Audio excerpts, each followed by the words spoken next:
जय माता दी दोस्तों, तपोभूमि क्लासेस पर मैं अवधेश भदौरिया आप सभी का स्वागत करता हूं। एमपी पुलिस आरक्षक परीक्षा 2020 के लिए इस क्लास में मैं आपको गणित विषय के लिए एग्जाम स्ट्रेटजी डिस्कस करूंगा। मैंने ओवरऑल एग्जाम स्ट्रेटजी के बारे में आपको बताया था। उस समय मैंने बताया था कि मैं सब्जेक्ट वाइज एग्जाम स्ट्रेटजी आपके साथ सामने जरूर रखूंगा। पिछले वीडियो लेक्चर में मैंने रीजनिंग की एग्जाम स्ट्रेटजी रखी, मैंने वहां पर आपको क्वेश्चंस भी दिखाए, सारी चीजें दिखाई है। वो थोड़ी लंबी हो गई है, 44 मिनट की, लेकिन जरूरी थी। अभी मैं गणित की एग्जाम स्ट्रेटजी के साथ आपके पास आया हूं। इस वीडियो में मैं आपको गणित की एग्जाम स्ट्रेटजी समझाऊंगा। ठीक है।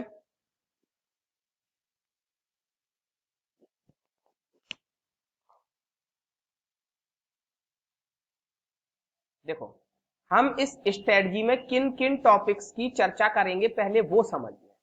सबसे पहले तो हम क्या है, पैटर्न का डिस्कशन करेंगे कि पैटर्न कैसा होना चाहिए, कैसा होता है आपका जो एग्जाम में, किस प्रकार का पैटर्न आता है, गणित के प्रश्न कहां कहां पर पूछे जाते हैं, किस किस नाम से पूछे जाते हैं, ये चीजें हम डिस्कस करेंगे।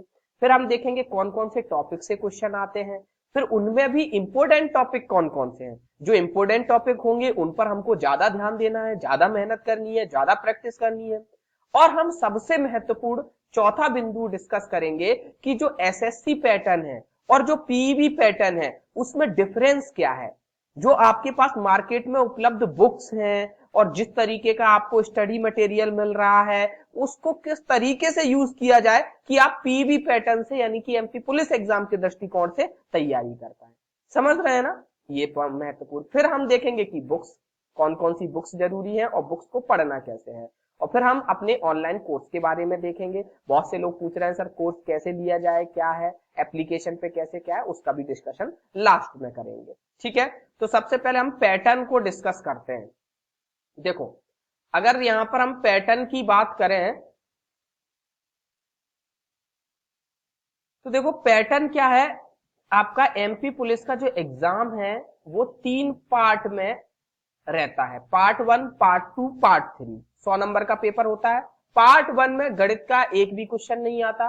पार्ट 2 में गणित के क्वेश्चन आते हैं। किसमें? पार्ट 2 में। कितने क्वेश्चन आते हैं आपको पता है? 25 क्वेश्चन आते हैं। 30 नंबर का पार्ट 2 रहता है, 5 नंबर की नॉन वर्बल रीजनिंग और 25 नंबर का गणित।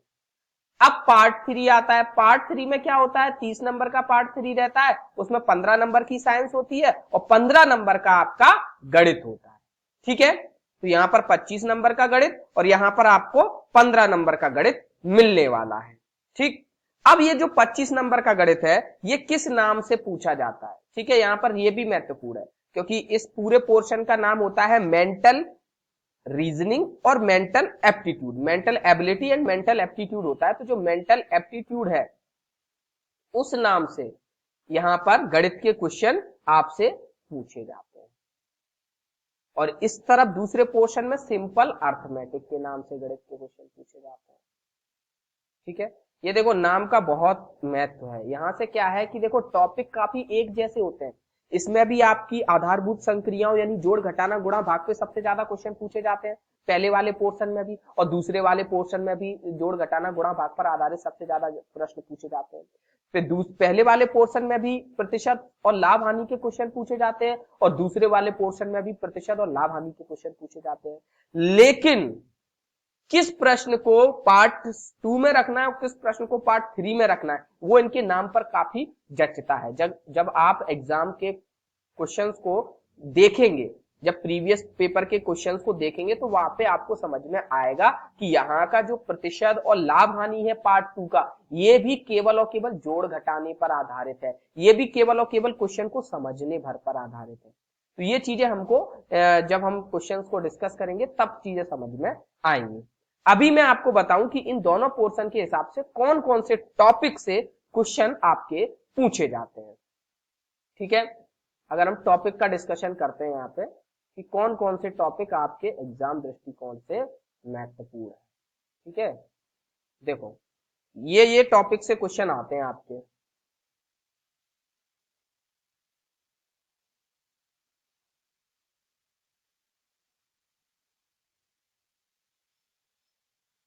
सबसे महत्वपूर्ण टॉपिक है आपका आधारभूत संक्रियाएं।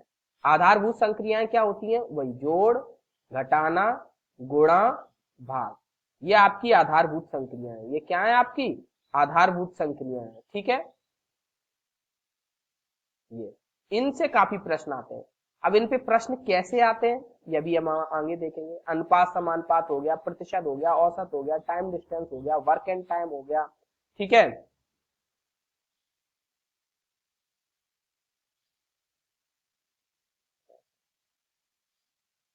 ब्याज हो गया, मिश्रण हो गया, नाव धारा हो गई, यानी कि गणित के लगभग जितने भी टॉपिक हैं, अगर हम शिफ्ट वाइज देखेंगे तो कभी कभी मतलब कुछ टॉपिक मेजर टॉपिक हैं जो हर शिफ्ट में पूछे जा रहे हैं और जिनके क्वेश्चन लगभग लगभग बराबर पे आ रहे हैं, वो आपकी हो जाती है आधारभूत संक्रियाएं, अनुपात समानुपात, प्रतिशत, औसत, time distance and work and time. इनके क्वेश्चन मतलब आपको हर शिफ्ट में मिलेंगे, हर शिफ्ट में।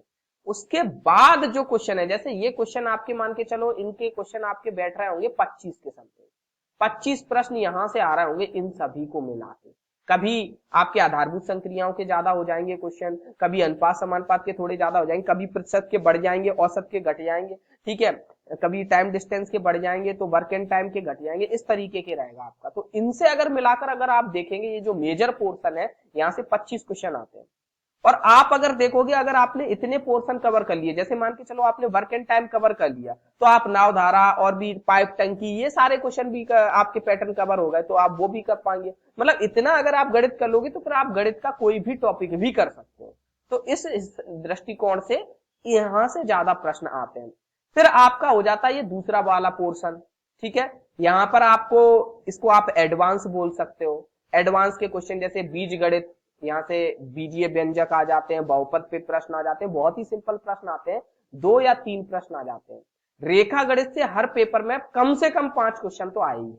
और ये 5 क्वेश्चन का भी डिस्ट्रीब्यूशन बिल्कुल फिक्स है कि एक प्रश्न कोण पर आधारित, एक प्रश्न आयत का, एक वर्ग का, एक चतुर्भुज का, एक आपका वृत्त का, इस तरीके से 5 प्रश्न आए हैं हर पेपर में।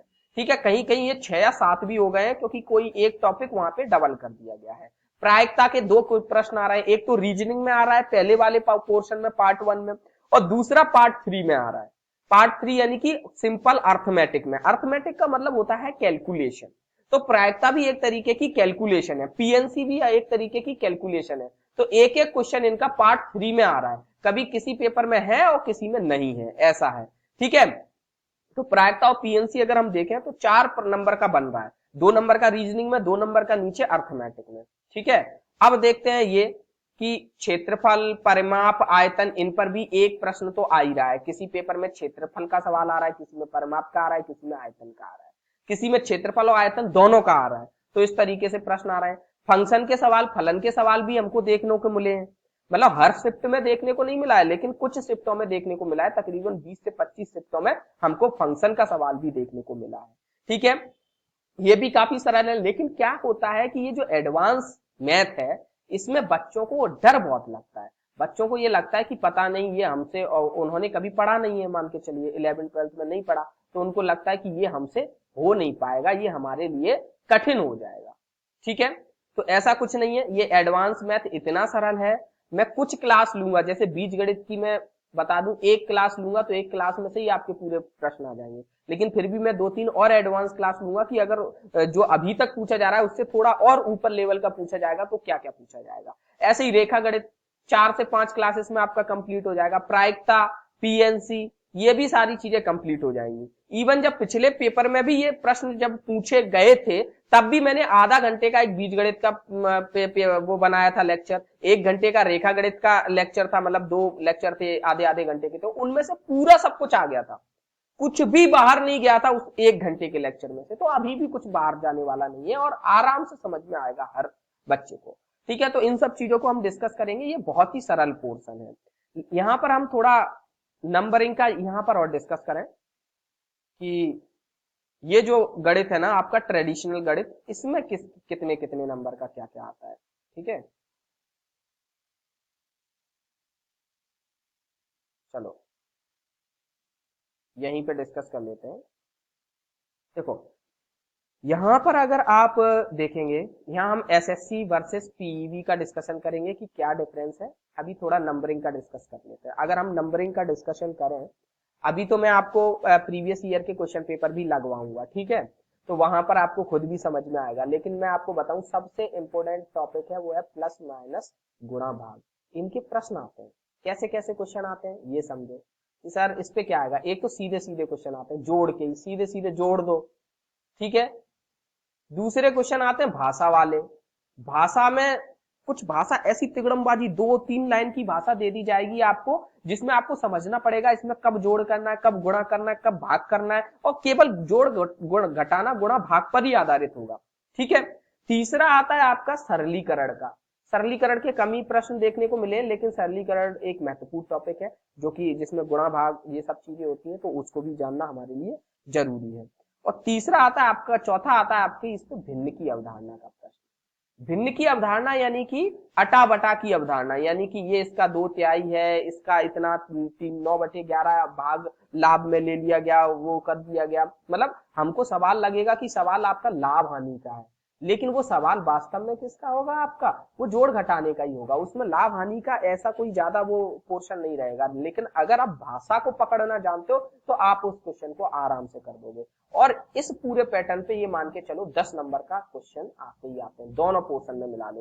पहले वाले पोर्शन में 5 से 6 क्वेश्चन आते हैं, और दूसरे वाले यानी कि थर्ड पोर्शन पार्ट 3 में, पार्ट 2 में 5 से 6 क्वेश्चन आ जाते हैं इस पर, और पार्ट 3 में आपके 3 से 4 क्वेश्चन आ जाते हैं।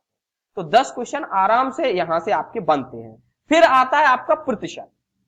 प्रतिशत भी क्या है, प्रतिशत जब तक पहले पोर्शन में यानी कि पार्ट 2 में पूछा जाता है, तब तक तो इसके क्वेश्चन ऐसे रहते हैं जो आपको ट्रेडिशनल बुक में मिलते हैं कि ए को इतना लाभ हुआ, वो बी को इतना लाभ हुआ। लाभ हानि के क्वेश्चन और प्रतिशत के क्वेश्चन ऐसे आते हैं जो एसएससी पैटर्न पे या फिर और दूसरे एग्जाम में पूछे जाते हैं, जो आपको किताबों में भी मिलते रहते हैं। लेकिन जब यही क्वेश्चन जब आपके पार्ट 3 में पूछे जाते हैं प्रतिशत के, तो वो बेसिक कैलकुलेशन के हो जाते हैं। आपको लगता तो है कि ये प्रतिशत है, लेकिन वैसे क्वेश्चन, वैसे पैटर्न आपको कहीं किसी बुक में नहीं मिलेंगे, क्योंकि वो बहुत ही सिंपल पैटर्न होते हैं और जोड़ घटाने पर ही आधारित होते हैं। अगर आप सवाल की भाषा को पकड़ पा रहे हो तो आप उनको सिंपली जोड़ घटाने के माध्यम से कर पाओगे, फिर उसमें प्रतिशत और उनके ज्यादा कंसेप्ट यूज नहीं होते, ठीक है। तो किस पार्ट में क्वेश्चन आता है उस पर भी क्वेश्चन की प्रवृत्ति डिपेंड रहती है आपकी।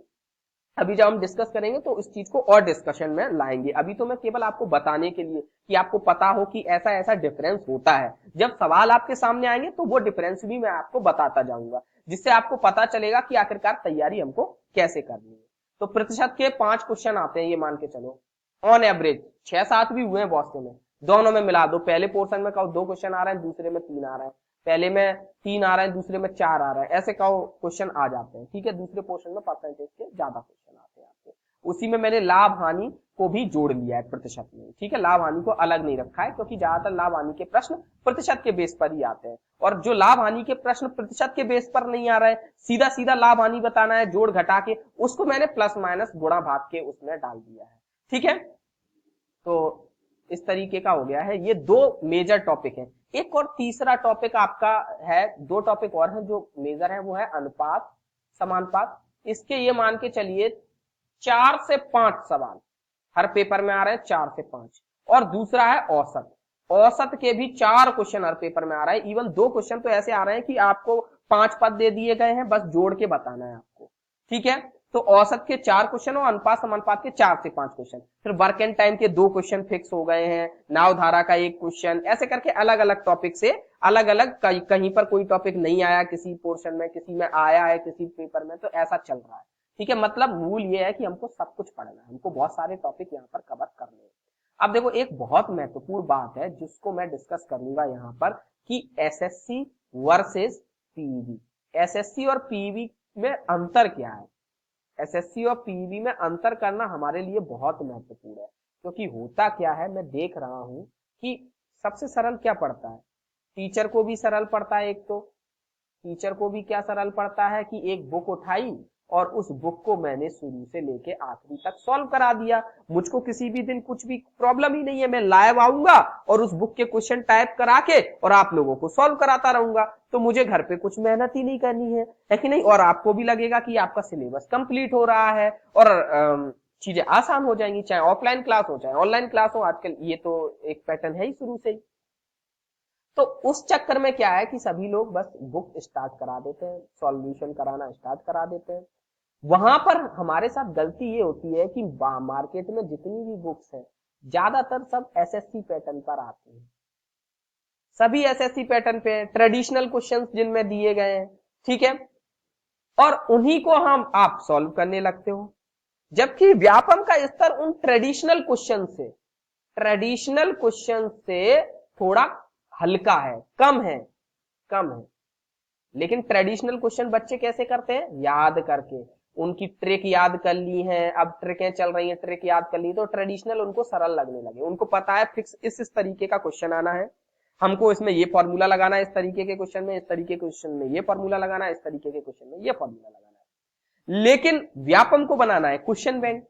अब उनको उतने ज्यादा प्रश्न नहीं मिल पा रहा है, या फिर वो प्रश्न जो ट्रेडिशनल प्रश्न है उनका लेवल थोड़ा ज्यादा है, तो उन्होंने क्या है, कंसेप्चुअल क्वेश्चन डालना स्टार्ट कर दिए हैं।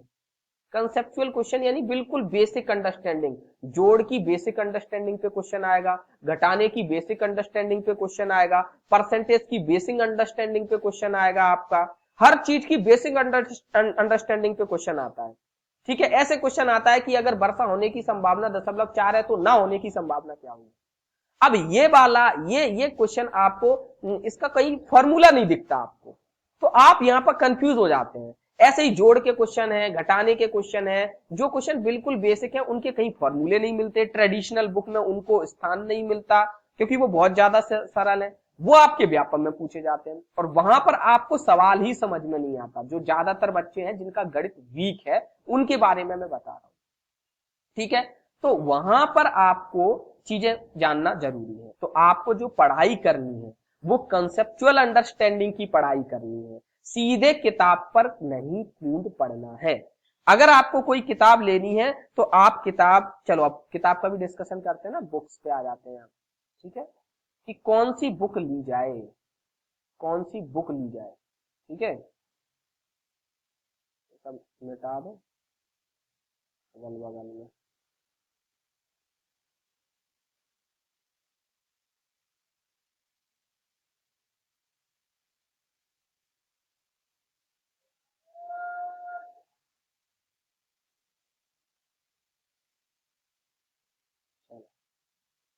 देखो बुक कौन सी ली जाए, अब देखो बुक का भी बड़ा अलग अलग सिस्टम है। दो तरीके की बुक होती है। एक बुक होती है जिसमें रैंडम क्वेश्चन होते हैं। रैंडम क्वेश्चन कैसे होते हैं, एक होते हैं जिसमें टाइपिकल होते हैं, कि मतलब दे दिया गया टाइप 1 और टाइप 1 में लिख दिया गया फला चीज पर आधारित प्रश्न, यानी कि a+b का होल स्क्वायर के फॉर्मूले पर आधारित प्रश्न, इस फॉर्मूले पर आधारित प्रश्न, ऐसे करके और फिर 20 प्रश्न दे दिए, बड़े अच्छे अच्छे क्वेश्चन दे दिए। अब यहाँ क्या होता है, बच्चा क्या कैसे सवाल को सॉल्व करता है, बच्चे को पहले से ही पता है, उसको सवाल में कोई दिमाग ही नहीं लगाना, उसको पहले से ही पता है कि इसमें यही फॉर्मूला लगना है और यहाँ पर जो भी दो संख्याएं दी होंगी, एक ए होगी एक बी होगी, तो वो सीधा फॉर्मूला पुट करता है और जल्दी से 20 क्वेश्चन सॉल्व कर लेता है, उसको लगता है मेरे से गणित बन गया। जबकि ये गलत फहमी है, गणित नहीं बना आपसे, आपसे केवल वर्ग करना बना है, आपसे केवल कैलकुलेशन करना बनी है।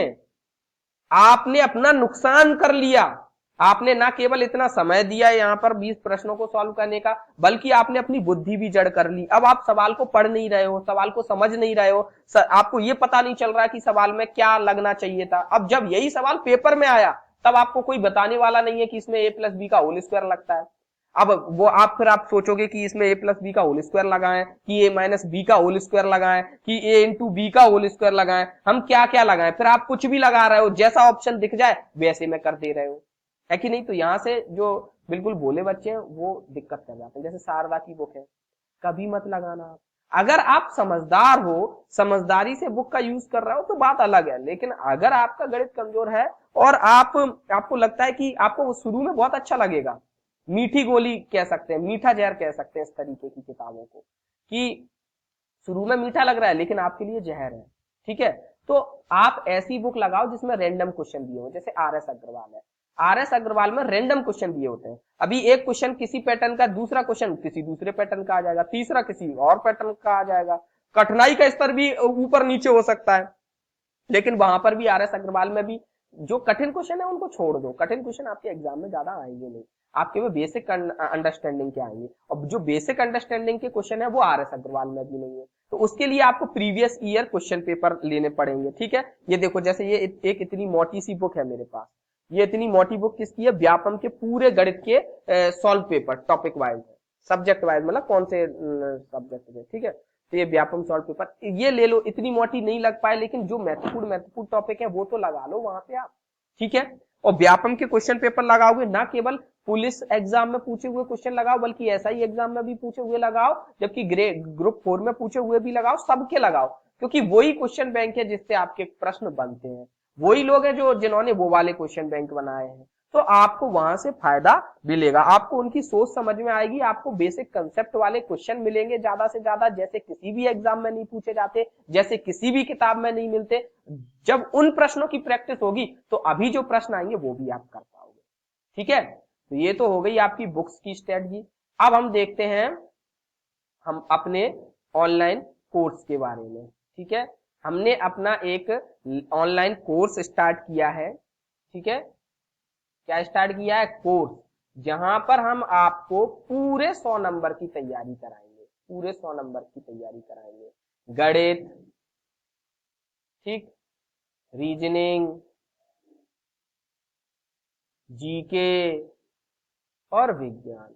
ठीक है, और ये कोर्स आपको कहां मिलेगा, ये कोर्स आपको हमारे Android application, Google play store पे मिलता है ना एंड्रॉयड एप्लीकेशन, उसका नाम है तपोभूमि क्लासेस, वहां पे मिलेगा तपोभूमि क्लासेस। ठीक है, अभी इसकी रेट 1129 रुपए है, तो अभी ये डिस्काउंटेड प्राइस चल रहा है, तो अभी आप ले लोगे तो आपको फायदा हो जाएगा। और डेली क्लास डाला करेंगे, बस यही है कि कभी कभी क्लास नहीं मिल पाएंगी, क्योंकि मेरा थोड़ा अलग पैटर्न रहता है पढ़ाने का, मैं ऐसा नहीं कर पाता कि मैं मतलब बंद के पढ़ाऊं, कि मतलब आपको डेली क्लास के लिए अब मैं क्लास कब तैयार भी नहीं कर पाया अच्छी क्लास।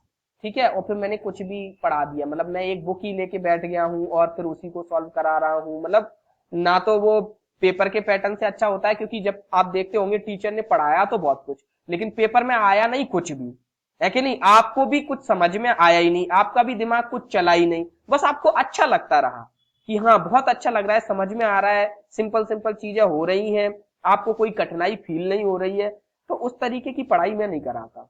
ठीक है, मैं थोड़ा कठिन पढ़ाई कराता हूँ कि आपको दिक्कत भी होगी, और ऐसा भी नहीं है कि मतलब मेरे को डेली 4 घंटे की क्लास ही पटकनी है।